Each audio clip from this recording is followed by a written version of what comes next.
was that was donated or moved, sent over to the town. It'd be their responsibility, but it did stipulate in the letter or the transfer or something like that that it would be used for recreation. What type of recreation, I'm not sure. The other thing, I know the bridge is open now, but when that bridge had that boat launch out there by the bridge in the RM was closed during the bridge. So at this boat launch here, especially on long weekends, I mean, there was cars parked on the highway, boat trailers and everything else. It was really, really busy. So, well, I know the RM is planning to rebuild that boat launch. I am not quite sure exactly the schedule of it, but certainly they're planning to rebuild it this summer sometime. So yeah, that's right. That's just what I was getting at, though. If it's not ready by then or whatever, there'll still be a lot of boat traffic at the at our boat launch, I would assume. Yeah. So should we at least just defer that until we have the actual documents in hand to review it? Are you satisfied with that approach? Yeah, that sounds great. Get the paperwork together, then have a call with them. Sure. I guess we'll have to figure out how we're supposed to be making calls with people too. Yeah. All righty. The next one is the Chamber of Commerce. And I'm going to try and see if I can open that one. Oh, this one's opening, I think.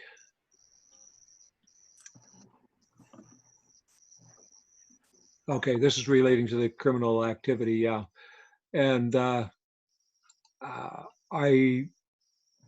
guess what I would suggest we do is just on this is just since they're not having their meeting on April 4th or whatever the date was, that we just send them a letter indicating that that we are, first of all, we're in communication with the police in regards to. Sorry about that. We've had discussions with the police regarding the break-ins, and then also we do have one quote on the security with security cameras down the street, and it's something that we're certainly considering, and we haven't finalized anything on that, but I think it's to get the right camera so that it will show properly what we want to see down the street. And if you're okay with that, I think if we prepared a letter and sent it back to them for an initial response, and then let them know that we'll keep them informed about what we're doing, and encourage them to do their own thing as well, camera-wise or whatever. Yeah, that all sounds good to me. You okay with that? Sorry, go ahead, Jeff. Okay, as far as cameras, if every business around here that was concerned, if they all had a front entrance covered and let's say a rear entrance covered, we'd actually be able to show where the people came from, which direction, how they proceeded, and probably be able to eliminate most of this just by them having their own setups. Yeah, and I think the camera that we were talking about coming from the community center kind of down the street certainly would be advantageous to kind of see a flow of traffic and so on, but whatever they can do themselves would definitely be advantageous too. And some of those systems now are really quite economical. And very good quality as well. Yep. I know I just upgraded mine this past fall, and it's made a world of difference just from the difference in technology from when I put it in originally to what's there today. Yeah. Going with considering the cameras, how far are we considering publicly doing this? I don't know. That's just a concern that the chamber had there with the break-ins, because that seems to be almost a once-a-year thing. We get once in the summer or once in the winter, we get a kind of a rash of break-ins down 2nd Street. Someone's moving out, going through the town and scoping it out, and then a few weeks later, there's a rash at 4 o'clock in the morning. Yeah, I had a visitor the other night. Oh, did you? Yeah, case of it again. So, just downtown. Well, I think the more we can encourage people to put in these home systems. It just opens the door for the RCMP to be able to track these folks and figure out who they are and get them dealt with. Well, in the cities, that's basically where the police get their information is Yeah. from camera here, a camera here, and which way they're going, and all of a sudden they're getting in a vehicle. Yeah. Yeah. Well, you look at Campbell's, they got a camera for their parking lot, and that's where the exchange was taking place there the previous winter, and those license plate numbers were very useful for the RCMP. Yeah. You look at the liquor store, same thing. They have a camera out there in their parking lot. I mean, liquor store's got more cameras than any other business in this town. You know. Lakeview Inn, we run a competition with them. They got an excellent system there. They're even watching across the street there. Yeah. But they got cameras all the way around the building there, and so does Casey's and stuff like that. And it's pretty impressive actually. And if there's something going on. Yeah. And I think cameras, you have to make sure you're not violating the ombudsman's guidelines for using cameras too for business. Mhm. Yeah. Well, I'm more concerned about what the letter is doing. What is the town doing in regards to this? Well, I think we could advise them what we're thinking about, but it just encourage them to each their own business to in. do this, and then as well, I think it would be wise for them to just advise the RCMP that they do have cameras, so that when the RCMP are looking to track something and they think somebody's run across somebody's property, they know, oh, hey, I can get that, look at that camera and find out what it is, so, or who it is, I should say. Oh, excuse me. Yep. But for us to put a camera at the community center going down 2nd Street, not doing much for the community center. Well, I think that's only one camera shooting one direction. I think we've got to look at cameras at all of our facilities so that we're protected. That just happens to be one that we were talking about shooting down the street. Yeah. Because just from a standpoint of our own, like now that we have environmental options, I would like us to have a camera off of our building looking at them, and one off of their building looking at the office and things like that, just from an exterior, and then also cameras around the backside of each one of these places as well, and public works, water treatment plant, etc. And it'll take a little bit of work to get it set up, but it doesn't have to cost a fortune to do it though either. So good. All right. We okay with that? Just responding in that kind? I don't know that we want to put that in a resolution at the moment, but just general response. Everybody good with that? Yep, I'm sounds good to fine. me. Yep. Okay, good. Okay. Pinawa. Information, that's just the letter and the resolution that the LGD of Pinawa passed in regards to the the Winnipeg River Rec, and indicating that they're not going to be a part of that.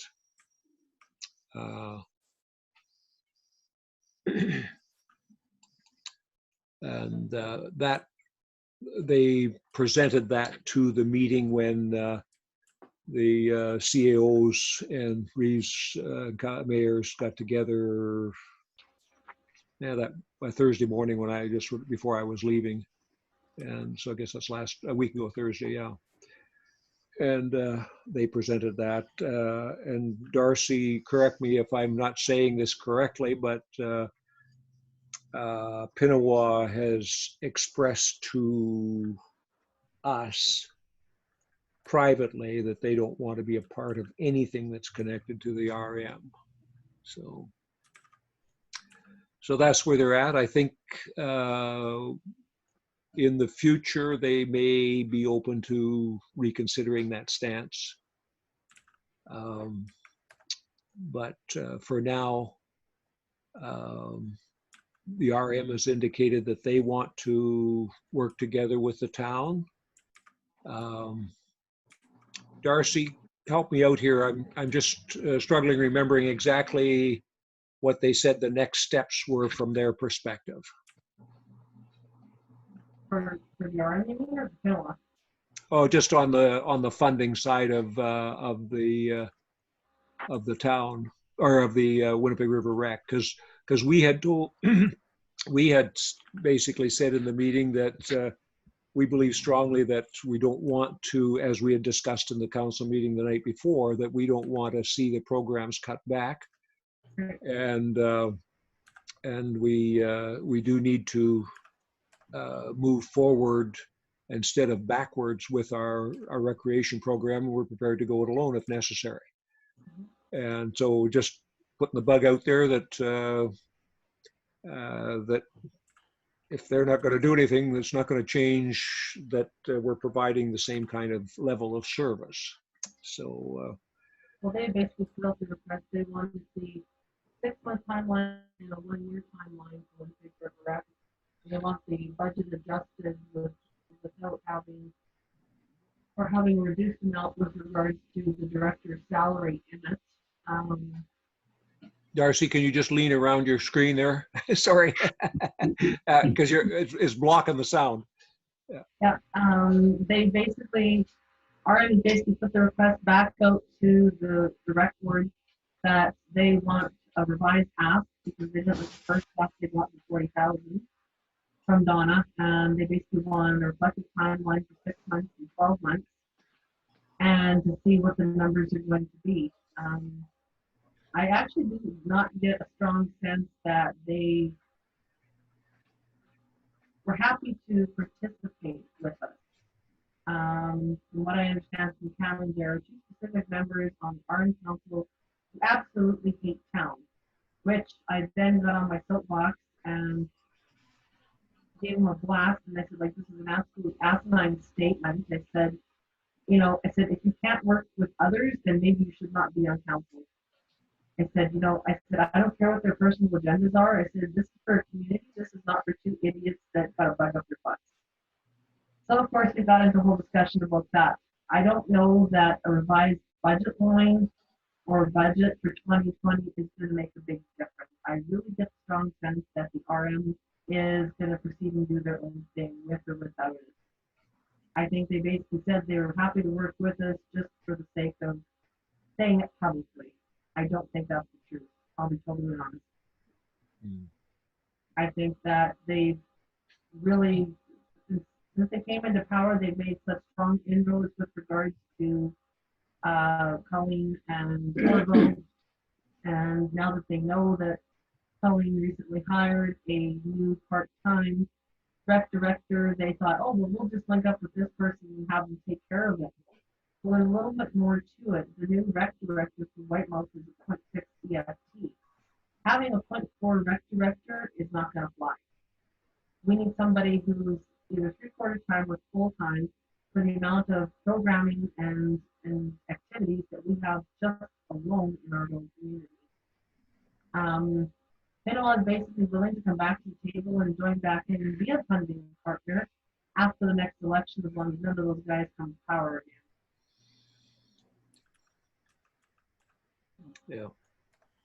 So in the interim, I know the board is getting really tense and anxious for a more concrete decision about whether or not to have a rec director.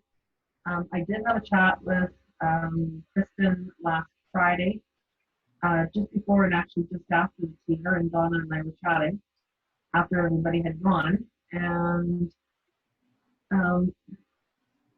she's happy to stay on board. She likes working rec. She doesn't have an answer yet with regards to her job at the daycare. She doesn't know if it's going to be deleted or not deleted, because she doesn't have the requirements the province is now stipulating have to be in place.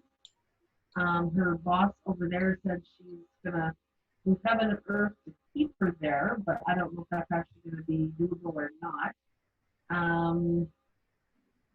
For the time being, she's working from home because the daycare is closed down. and she's able to do a little bit more time for Winnipeg River Rec as it is. I also mentioned to her about the new job posting that we have up for Jack's position as well. So I said About that what? is an option too. What was that, Darcy? I said I also mentioned to her about Jackie's position being posted. Oh, yeah. So that's an option for her too. Yeah. Yeah, with Winnipeg River Rec, we were supposed to actually have a meeting next week, but because of the pandemic and social distancing that is required, we postponed it until further notice. Once we basically have the all clear, then I guess we'll start rebooking meetings and stuff again. But to go through the rest of the season without a rec director or somebody basically in charge of the activities and the programming, while Kristen I know is fully capable, it's definitely going to be a bit of a tough one for her, with this only being a couple days a week. It's going to be tough to get people out to the programs over the next year or two as well. Yeah. The social distancing, I imagine, is going to last long after it's been told. We've been told to stop. You know, it's that social web is going to take a while to reknit. Yeah. Well, and that has just kind of changed the whole perspective of what we need to do for recreational programming activity as well, because basically the bulk of that is really shut down, and so it affects that significantly. But that wasn't a part of the original plan at all. So I think we certainly have to plan for when this pandemic event is over, and so that we're ready to go for that. Yeah, we're gonna have to hit the ground running for sure. Yeah. This, if I could hear that, this COVID-19, this pandemic, it's already starting to show its effects. It's more like, yeah, it's health, and which is the most important thing, and you know, and being isolating yourself, and so, but this is going to have a huge economic impact on everything. I mean, you know, depending how long it lasts, there's businesses that may not. I would suggest may not survive this. I've had a couple business owners communicate yeah. to me that this has the potential of putting them out of business. Yeah. And you know, with that, I mean, we all want to do things, and you know, we have to keep that in mind too. And when we want to go forth, I know maybe it's not on the agenda here, but it was at a Lions meeting, and I was part of that. But the Lions have canceled most everything that's going to happen this summer. Anything that they were doing, including Canada Days.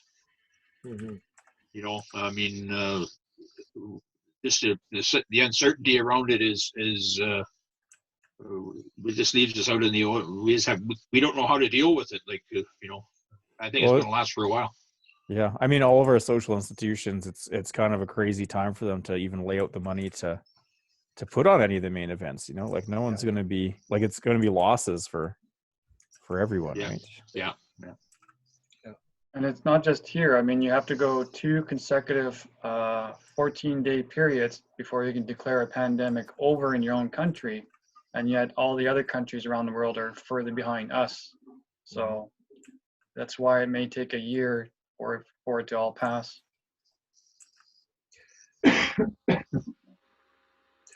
Well, the interesting thing down here is the last 2 days, I guess Tuesday and Wednesday, they actually were starting to show decreases, and so that's a good thing if that carries on, or if that just happens to be incidental in the recording of what's going on. But anyways, so that was a positive side there. I think John Fleming said it right. If we all overreact and we're all laughing about it a month from now, that's a happy ending. Yeah, right? So we'll take that. Exactly.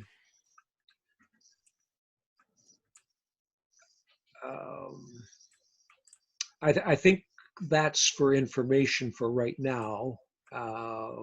We'll move forward with that and just have your thinking caps on, guys, as to how we should process that. But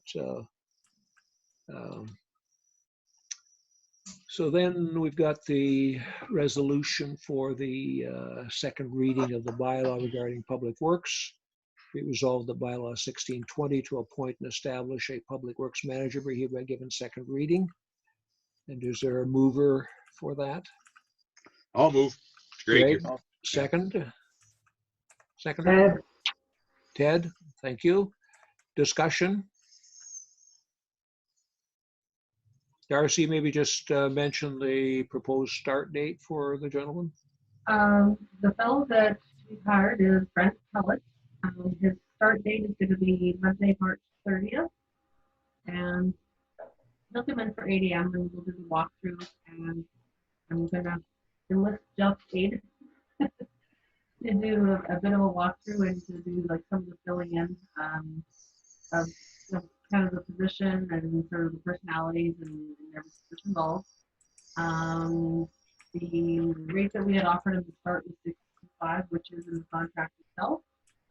And for the time being, we had originally spoken with Elf from Beaver Construction to put a wall up to create the public works manager's office. Unfortunately, Elf has been touring around, traveling around, so I know Jeff had a chat with him and said, like, let's hold off for a couple of weeks until we get through this pandemic stuff, because we don't know who we've been in contact with. He's a pretty big Jets fan, so he's been traveling all over the place to Jets games and stuff, which is great and fun, but unfortunately with our current situation, we'd rather just kind of keep him at our place for a couple of weeks to make sure nobody gets sick.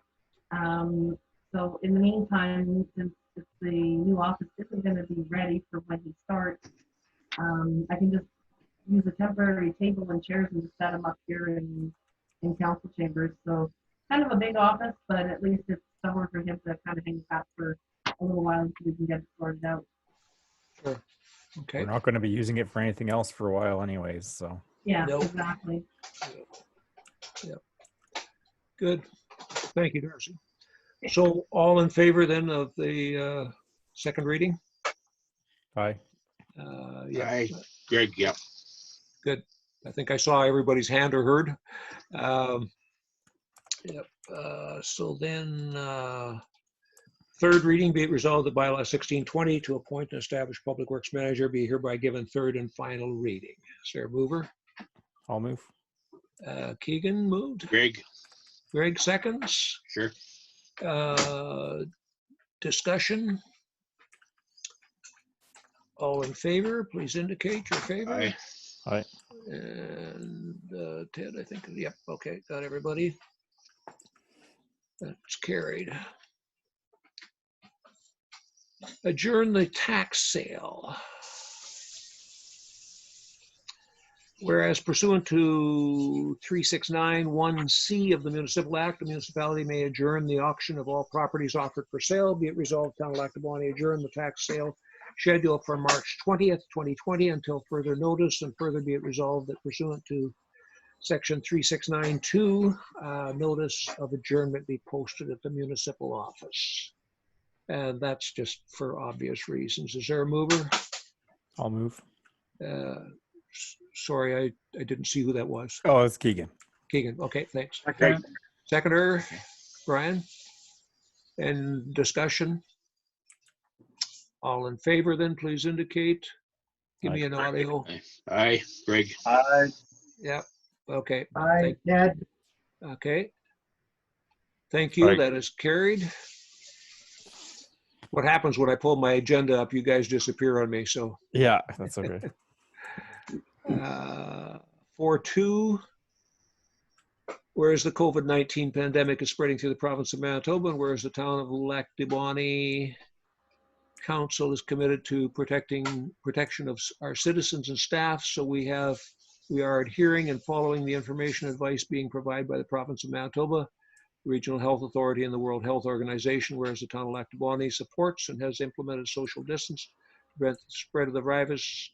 Therefore be it resolved, the council hereby cancels its regular scheduled council meeting on April 13th, and further be it resolved that all standing board committee meetings of council be hereby postponed until further notice, and further be it resolved that town council will continue to evaluate the provincial recommendations and implement appropriate action plans while continuing to maintain service levels and protect the health of our staff and citizens. Is there a mover for this? I'll move it.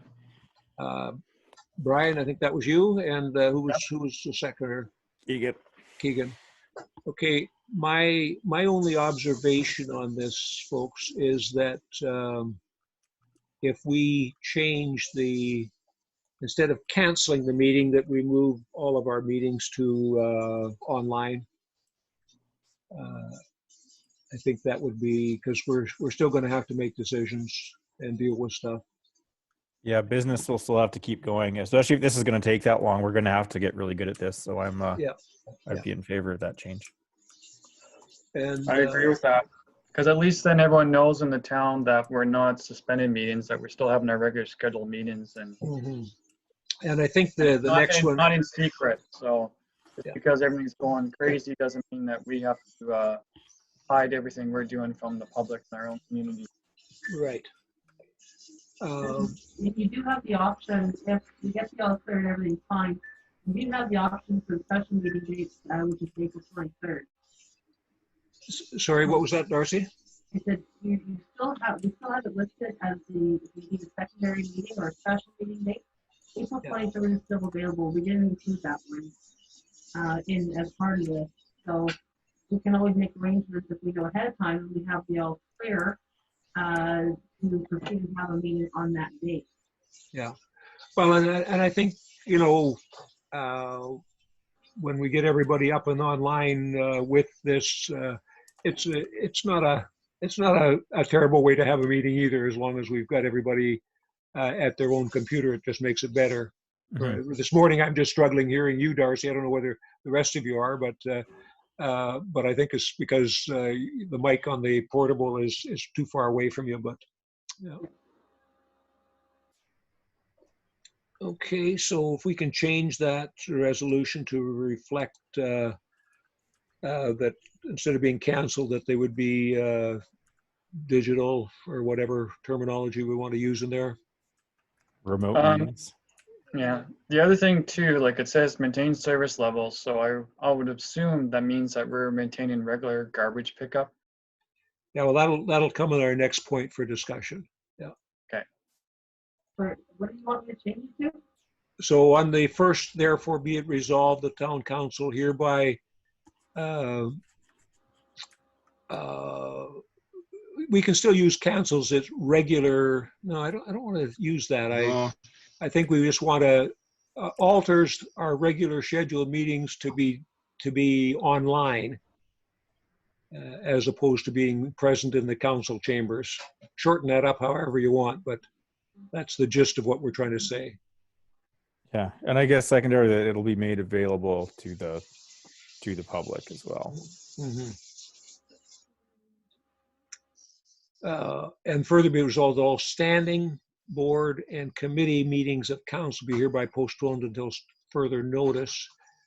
And I guess we could do the same thing there for whatever particular committees that can meet electronically. Yeah, I would agree with that. We still have to do some stuff, whether we vote by email or whatever. Yeah.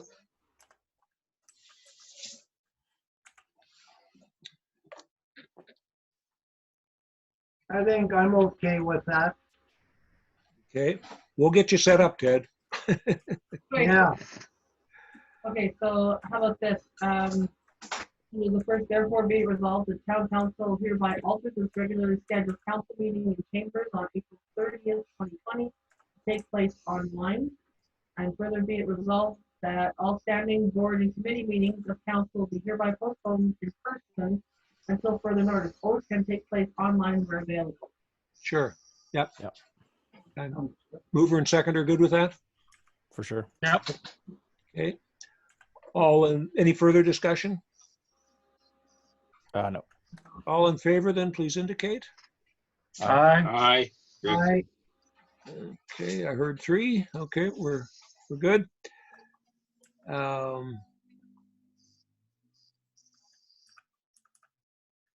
This was the, so there were some things that I wanted to specifically talk about in regards to that, and I didn't realize that resolution was kind of that final point. There,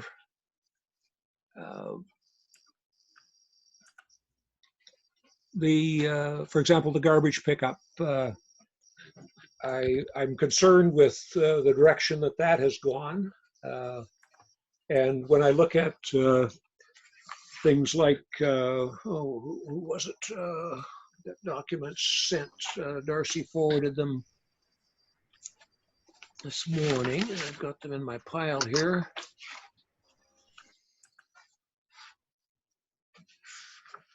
One was regarding the water, and the other was just regarding our general services to the community. And I know that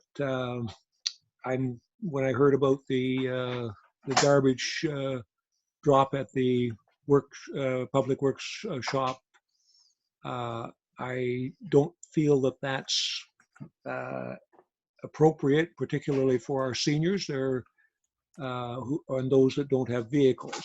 And I think we need to take a look at that and figure out a better plan for that. So I'll speak a little bit to that because I sent an email to everyone this morning there. I was just kind of scanning what other municipalities have been doing.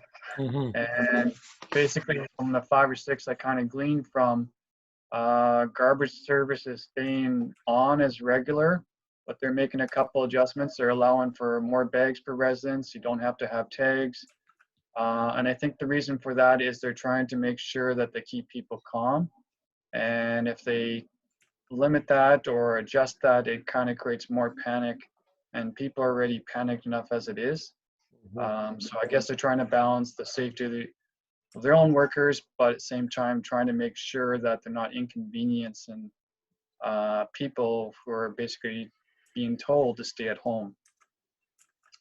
And I think the idea of allowing more bags could go along with the idea of having lighter bags, and that way they're easier to handle for our workers. They don't have to sort of grab sometimes a bag with 2 hands because it's too heavy. They can simply lift it readily with one hand and toss it into the truck. And I think that makes a world of difference as to, the safety for our employees as well, whatever the contamination potential of that is. So this time of year, we're still dealing with a lot of like wet garbage. Even with gloves and stuff, you can get, liquids wicking out of these bags onto clothing and stuff. I'm just really worried about the health of our staff here. Could we still ask people to voluntarily be dropping this off to minimize the amount of potential, I guess, infection and whatnot? I'm a little bit also worried too, based on the total load, that if we're doing the system where one person in one car and you don't switch until the thing comes back and gets cleaned out, if like we had chatted about implementing that, I guess that's a lot of hauling and throwing for one staff member. That's some very physical work, Can I just say something on that? What I think.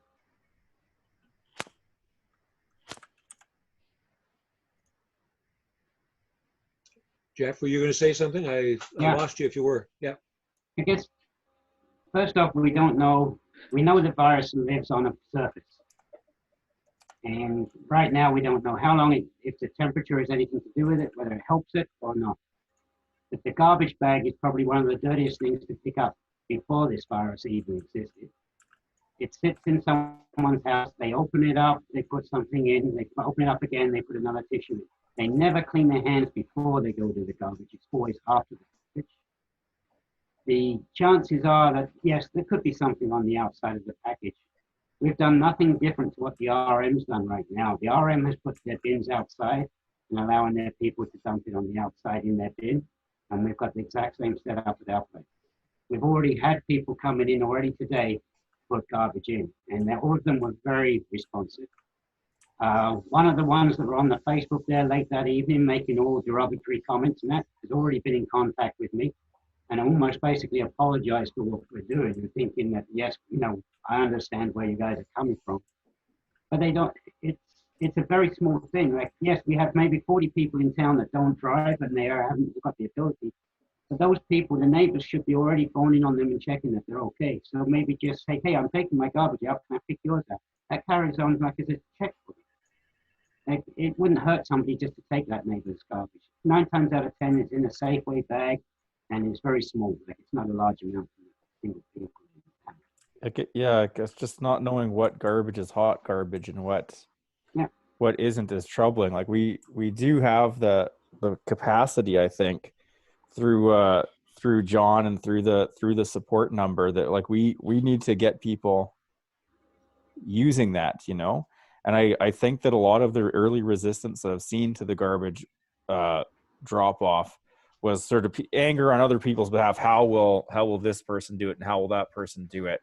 I think that as much as we can, we should be having everyone handle their own, getting them into the dumpsters, and then having the dumpsters dump. Because again, I'd really like to only be using the facts laid down by Health Canada, and they don't have any indication yet, right? Nobody's come to us and said how long it can last on those surfaces, how bad it is. And we know it does there on the surface. It's not a fact of,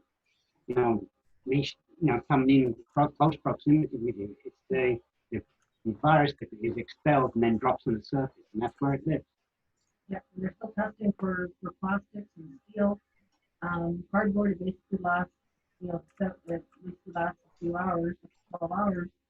Anything longer than that, they're looking at 72 hours or greater. But they still haven't confirmed it yet because they're still working on trying to find the exact timeline, which is really tough. So just to give you another example, for instance, on a Monday morning, we take all the timesheets from our staff.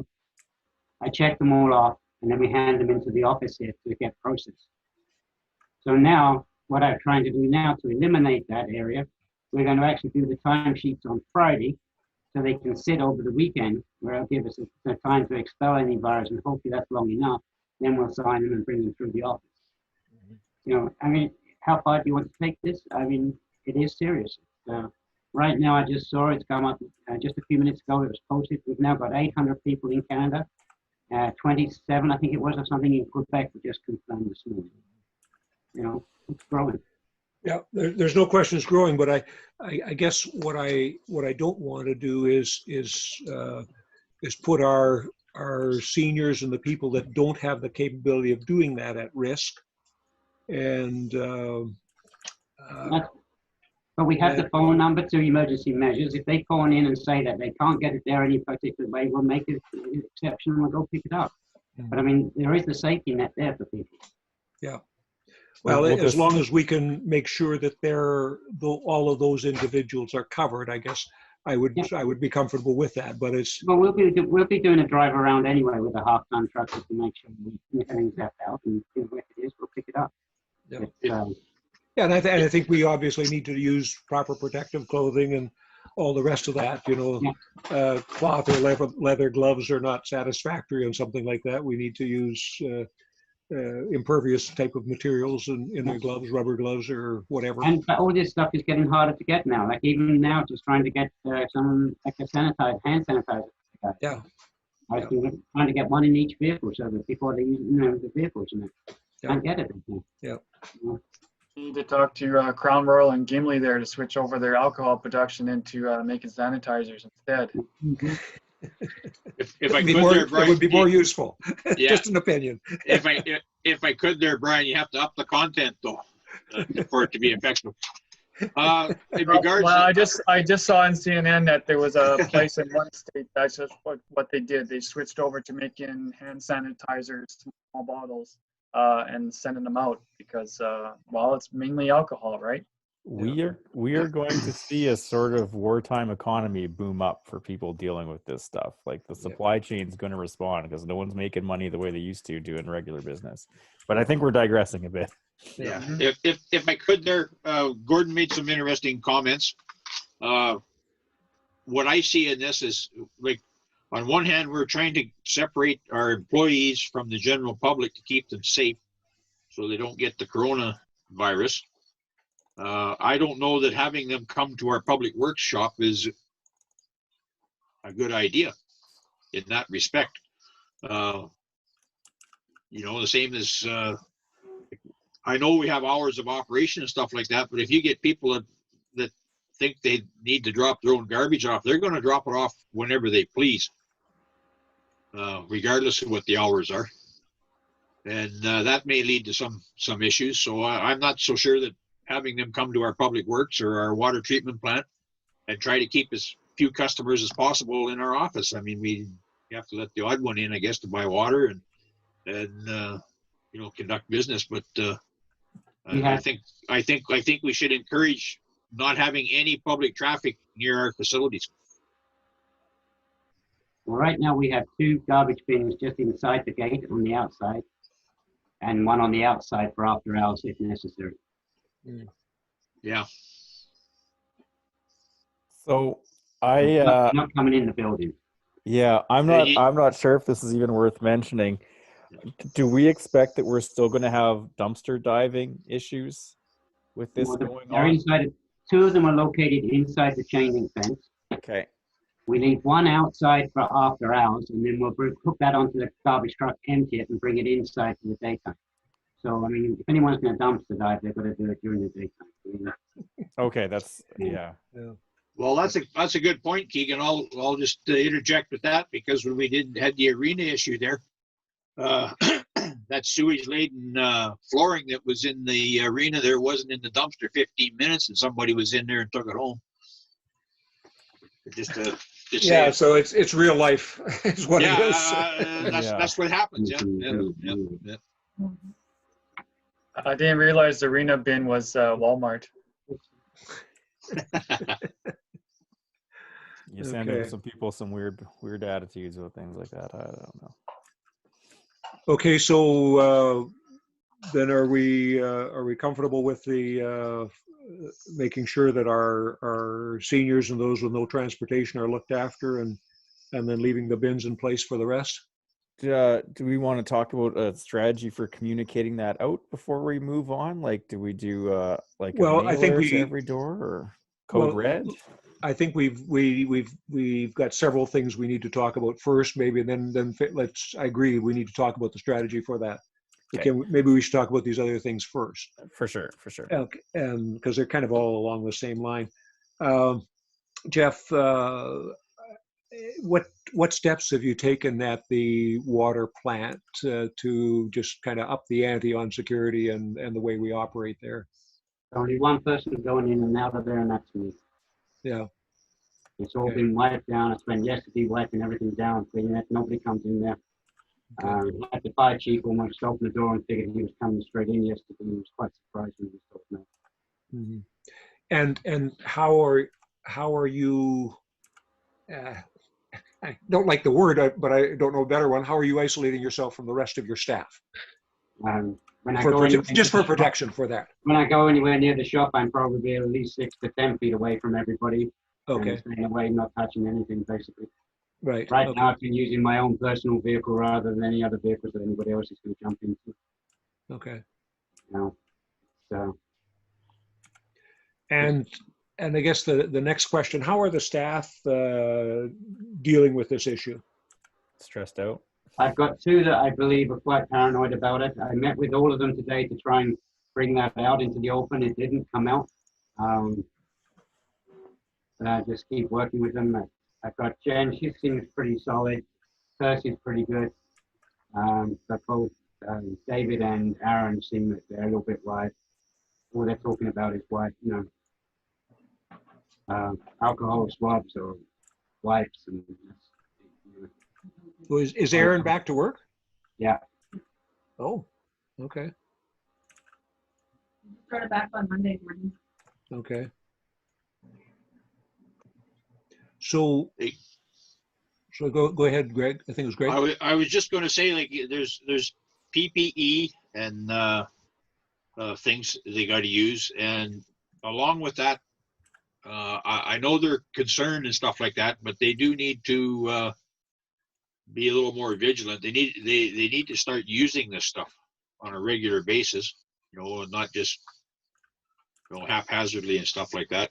Okay, right now, I know this might sound like a little bit crude, but I know I was raised on a farm with cattle, with livestock, and we used to do a lot of our own veterinary type things due to costs of having the vet do it.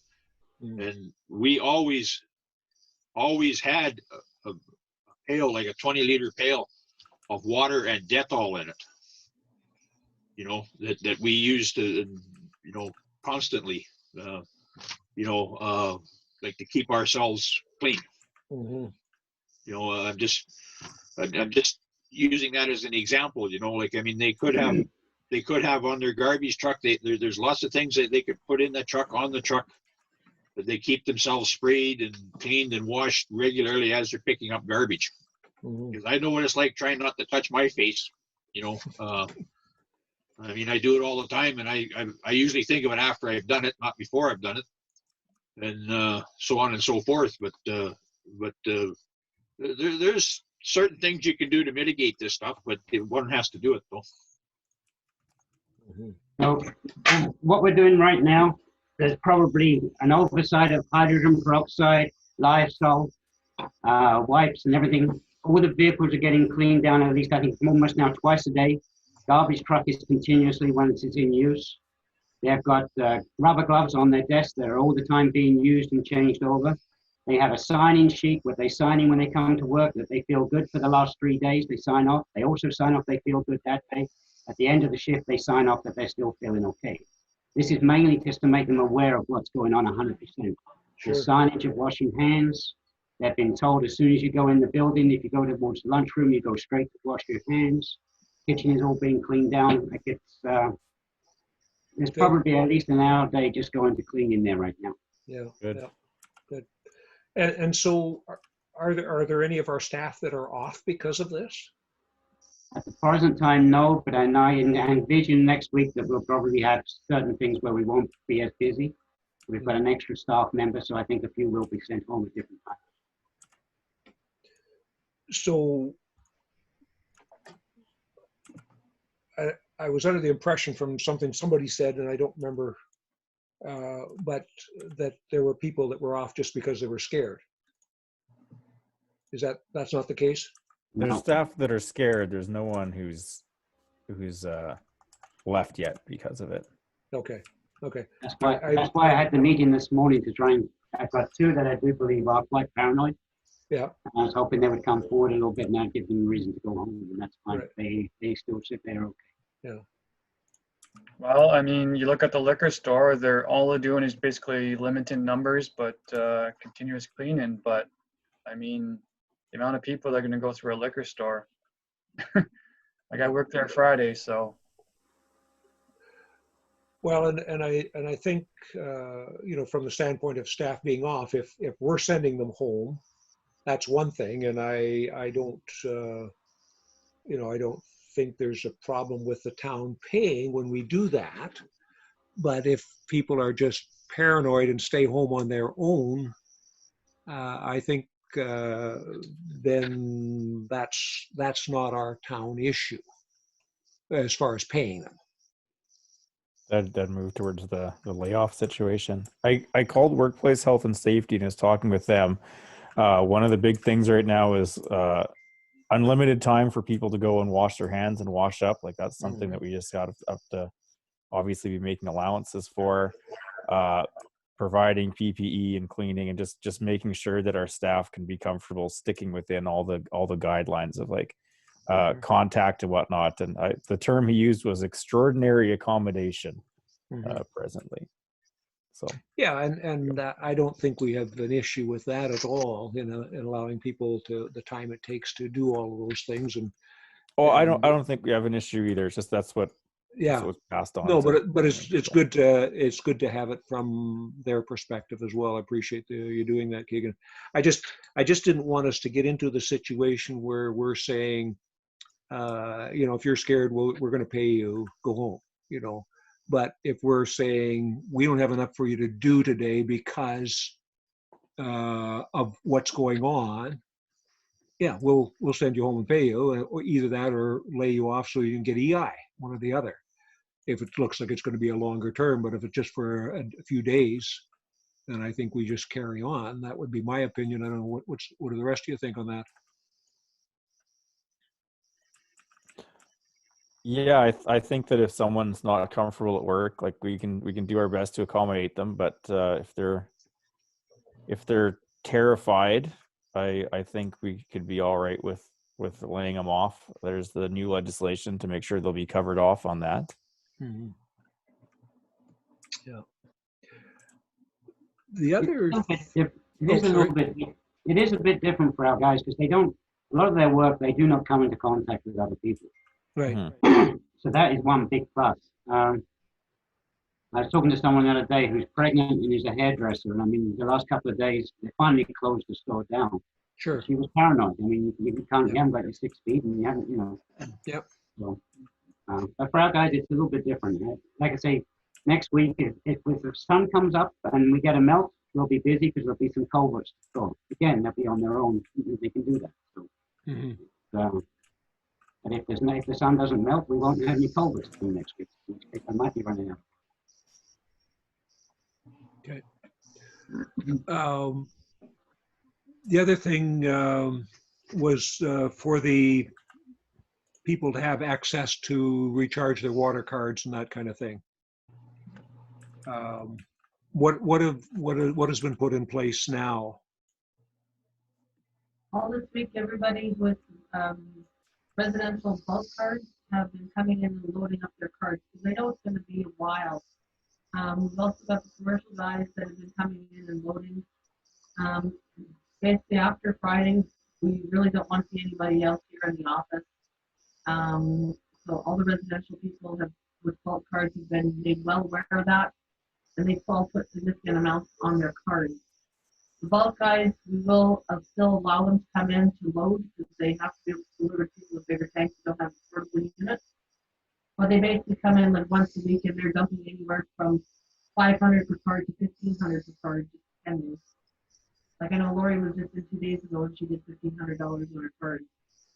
And she carries 2 of them with her. And I know Chris Darker was in yesterday or day before yesterday and he dumped $750 on both of them.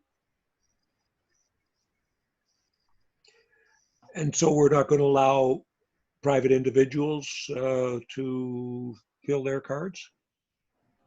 We've given them the opportunity all week long. They've got until close of business on Friday.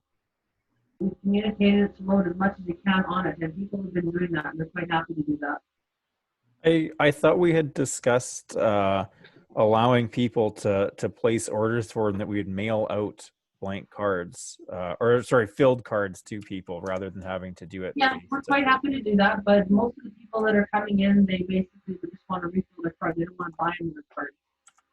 We've given that option to folks, and they said, well, I already have a card. Why do I need a new one? They're not seeing it as an additional cost. The additional cost is still $675 per card. So they've basically been coming in periodically. They've knocked on the door that allow entry. And then, of course, we go through the whole process after every single individual that we have to wipe down the counter, wipe down the pad, wipe down everything again and again and again. Going with what Darcy just said, what do we do with the plant for wiping down holes and that because that can get a number of people in there and want to only take one to have the virus, and Yeah, it's a bit of an uncontrolled access point, eh? that's right.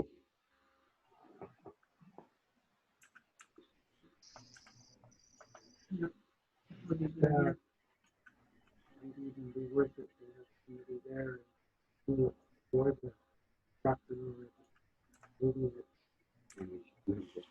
Money on the cost too. Sorry. Yeah, I know there's 1,000 ways to doing, but Ted, you were asking about the at the water plant itself where they do the fills. Is yeah, that what you're where, asking? where you Yeah. put your card in to Mhm. punch in the buttons and everything.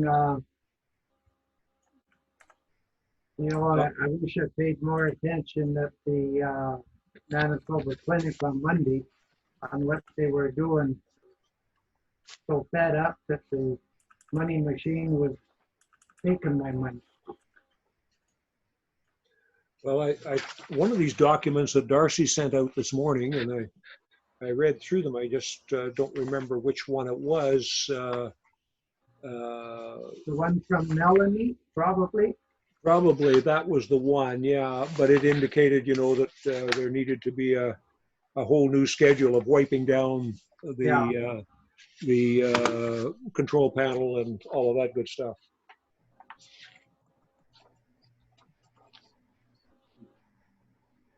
Back in,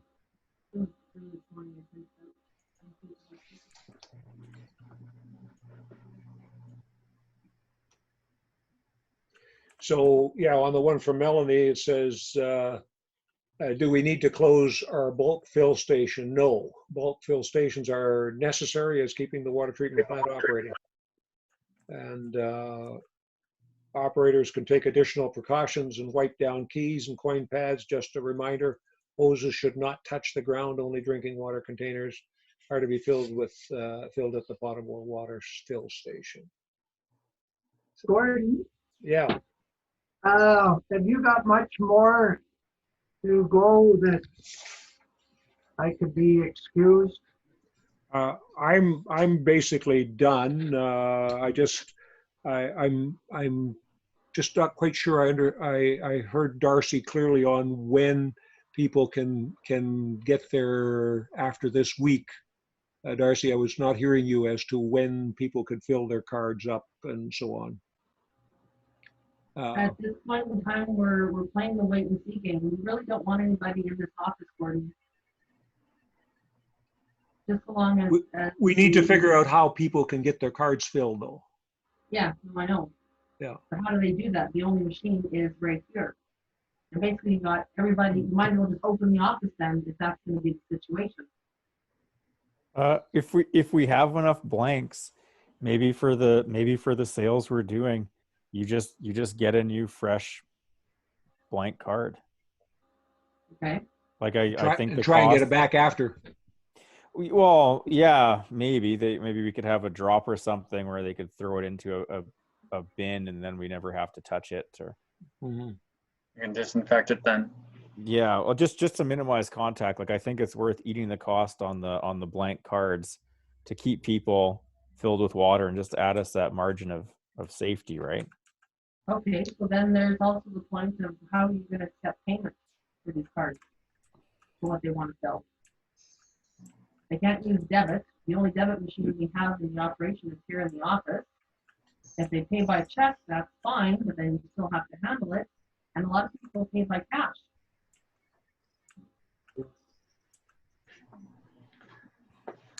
Can we start being set up to, even if we take stuff online, that'll only carry for so many people.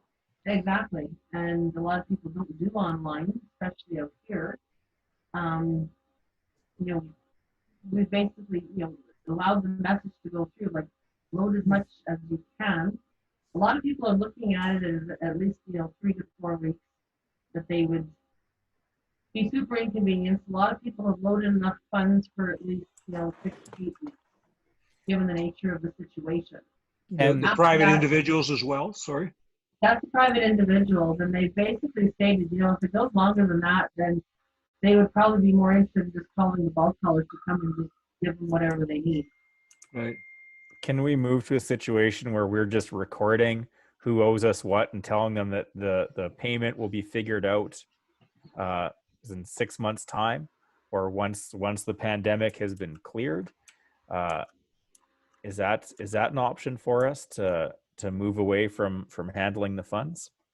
Well, then you basically have to sit there and do a calculation with every single one. And you still gotta touch the card. Yeah. So that's, The card won't work unless there's money on it. Yeah, I mean, we would like they would call in. They say, "Hi, I want a $50 card." We okay, what's your name, contact information? We put $50 on it. We drop it in the mail. They get it, so and then we have that record that we need to get $50 from them in the future. okay, so devil's advocate, 6 months from now, they say, well, I don't owe you anything. How are you gonna collect? Well, I'm certain A lot there's of a these lot of people- people that are destitute and they're going to be in that situation. But I'd kind of Well, err on the lots of side of people are. humanitarianism. These people need this water, right? It's not exactly I a know. luxury resource. Most of these people with the boat cards, they're pretty well all out in the RM, they're not in town, so it's not like you can add any excess outstanding to the tax bill. We don't have that capability. Can we facilitate this through the RM? What if we shipped it like we dealt with it through the RM, and if you want it, the RM will put it right on your tax bill and the water will get sent to you. What if we did it that route? That's about the only way you can do it, where you don't touch it and you just send the card out. Yeah. And the other thing, I know there's only a $6 charge, but everyone gets antsy at this with all the pressure going on. We could say once this is over, if the card is returned, we can recredit the $6 and get back into our income. Yeah, I just when it comes to something like water, I just want it to be as accessible as absolutely accessible as possible, eh? Yeah, I think in that regard, instead of doing the cards and stuff, I think I'd almost prefer that if it was just one individual, even just from Public Works, that, you know, if they can't hold their card and this is gonna be a long time out, that we just have somebody there, refill their tank, and we record their information, and then they get the bill after that. This way, we're not dealing with them coming in and infecting 3 people. We're not dealing with a card that you don't know where it's been. We're not dealing with cash that you don't know where it's been, or Yeah. any third party transaction. You still cut down on foot traffic if there's basically one individual, they basically pull up to the plant. Let's say it's a 180 gallon tank or a 220 gallon tank. Person says, yeah, I need 220. We're basically there with a preloaded card, and somebody's already, with one of our staff is there filling it, doing all the punch codes and everything on the counter. We get their information, we get their license plate number, we record how much they're using, and we basically say, okay, well, we're gonna send you a bill when this is done. I think that works for me. What are other folks thinking? can we put a time frame on the date?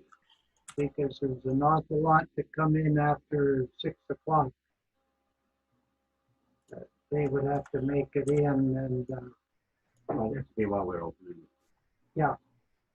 Again, for people that can't make it, we still have John Fleming's service that we can be pushing and we can be leaning on to make sure everyone's catching their essentials, right? Yeah. Like that's kind of our silver bullet solution for stuff like this. And luckily over the couple months, a jug of water can be left out on someone's steps. It's not going to be freezing and blowing up for us in a couple of weeks time here. What are some of the other municipalities locally doing that provide bulk water for their residents in the RMs, like say Whitemouth or Beausejour or Broken Head?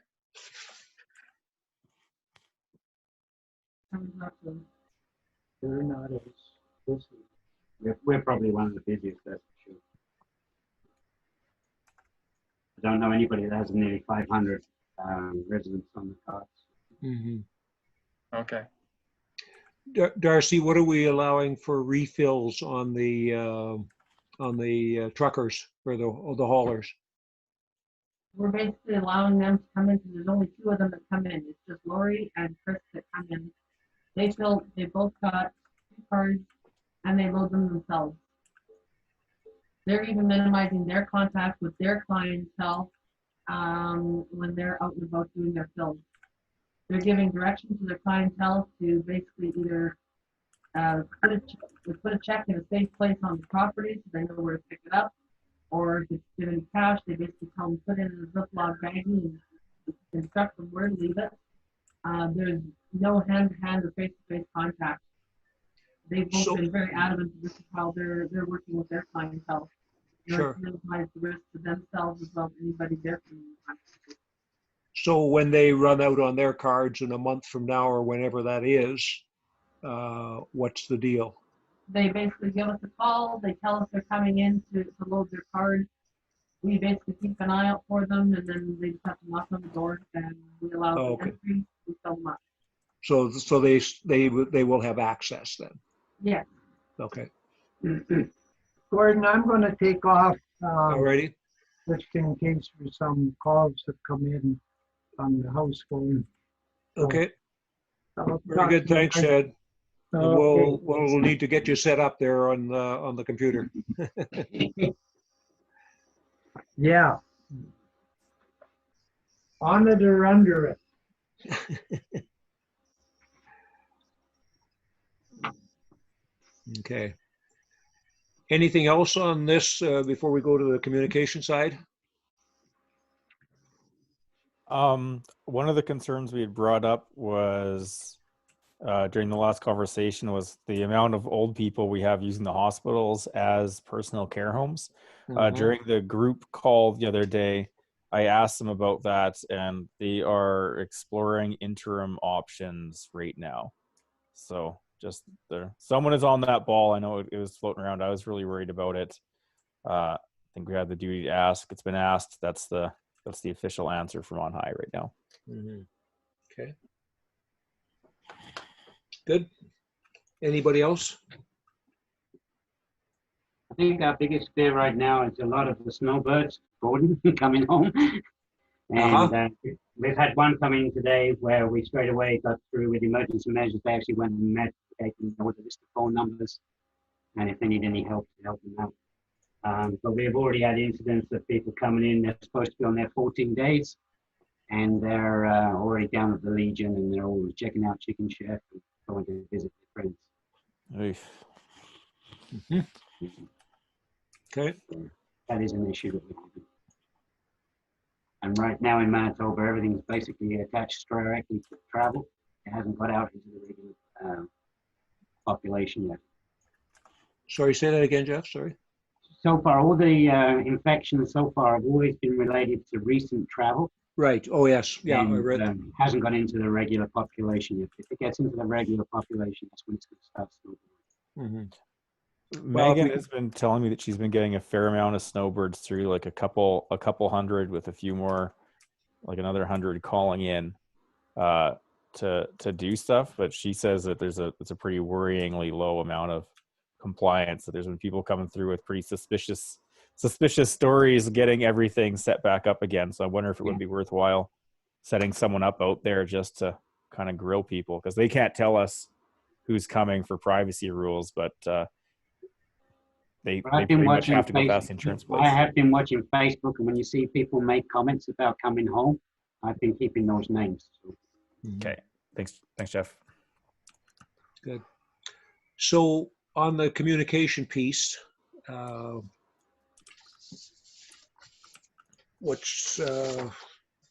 you raise the issue? Did you have any particular thoughts, or were you just raising the issue? Well, I was sort of trying to kick the ball out to everyone there. My big concern is we have a whole bunch of our community that is just not digital, that don't have our code read. Like the mailer seems like a way to do it, but even sending more stuff out to people makes me nervous. I just don't think anyone knows about what John Fleming's group there is capable of doing to support people. I have my grandmother running around trying to get medicine for her blind friend because she doesn't know other people can do it. She knows now, but there's a lot of people that need to stop their regular patterns, and I feel like, I guess, like I said before, that's our silver bullet. So I'm not sure if that's we can't go door to door. I'm not sure if people will be checking their mail. I'm stuck as to how to get this out to people. Darcy, how many people in town do we have on our code red list? Off the top of my head, I couldn't tell you. I honestly don't know. Okay. I know we had a significant increase in the amount of people signing up for it when the last tax polls and stuff went out. Mhm. What that number is right now, I honestly don't know. Okay. Like, I mean, just ballpark, are we half, or are we way less than half, or are we over half? I No honestly idea. don't know. Okay. Okay. Like, I'm not sure if that looks like us setting out a code red and asking everyone just to go, and when you see your neighbor, check with them that we want to get everyone contacted. Like, I'm just terrified of having someone fall through the Mhm. fall Yeah, through and the cracks, right? So I it's agree going to with be an you. isolating time. Yeah, and we don't want misinformation out there either, Yeah. because that doesn't help ease the fears and trepidation that's going on. Yeah. Well, I think certainly we could start with a code red, and I believe either Jackie or Connie, Darcy, would Jackie or Connie be able to give us the details on who's on there? Yeah, they should be able to. Yeah, so we would then be able to maybe fill the gaps there. I think the schools might have like a more comprehensive list. We might be able to get contact information for people from them if they're willing to share that. Yeah, well, we do have certainly addresses. I don't know whether we got phone numbers on everybody, but we certainly have addresses on every property owner and every water billing owner or So user. if we go back about 5 to 6 years, Yeah. we used to have a list of everybody in town with a phone number and their address. Do you know who had that? That, like, the Right. town had it? Yeah, we used to do that, and they used to keep that of everybody. When anybody new changed over, they would update this. Uh-huh. Um, and that list, again, it should be kept up to date for something like this. The elections officer would also have a list of all the people and their phone numbers and addresses. Right, yeah, through the election. Yep. There we go. So can we access that before a state of emergency is declared? Like, is FIPA going to be a pain in the butt for us, or are we at a point where people are going to willingly Well, I think participate? as counselors, when we ran for election, we all got a Right. copy of the addresses and phone numbers, and if you haven't deleted them, they're somewhere on your computer. Yeah. Forwarded So, to the office. yeah. I know I never got a list for the last election. Apparently it wasn't available completely. I don't know whether you guys succeeded with that, but I know whenever I asked, I don't think I saw one either. Yeah. the election I did- before that, I've got a full list of that. But that's I'm obviously pretty now sure I 5 got years one. ago. What's that? I think I probably have one, but you can always just get contact with Lois Byron, and she would probably still have the information. I also have a list, like I say, when the town office used to do it, I still have the last one of the last ones that was done. And the chances are, if we're dealing with the oldest section, they're still on the same numbers. Right. Yeah. Yeah, and the list I've got would be 5 years old. So, and I have that on my computer. I can send it, Darcy, to you. Yeah. Any other thoughts on this communication thing? Because I I guess know the everything's mail up. issue. Sorry. Oh, go ahead, Keegan. Sorry, John Fleming's been using that billboard a fair amount, but that's going to become increasingly ineffective as more and more people choose just to shutter themselves in. Yeah. I'm not sure if we want more signs downtown or, yeah. Yeah, that works for those that are out and around, I guess. Who shouldn't be? Yeah. Yeah.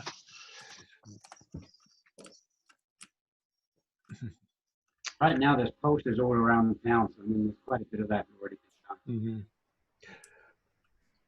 Well, it wouldn't be hard for us to put a mailing piece together that we can put in the mail, for starters. I mean, that's and we can also do the same information on Code Red, and so we catch all of those people, and the post office certainly would know if we just put it in as a flyer. the post office would know who all the in-town people are, because they can segregate, I believe, between the in-town and the out-of-town. Yeah. folks. While we're communicating stuff out, one of the things at the meeting that they were asking is that when we're communicating to people, we're referring them to one source of truth on what the illness is, and that's just to push them straight to the government sites. I guess they're having a huge misinformation problem right now, and I've seen some pretty irresponsible emails going out from people's managers to the employees that have been shared with me about it's just stuff that's just not true according to Health Canada. Right.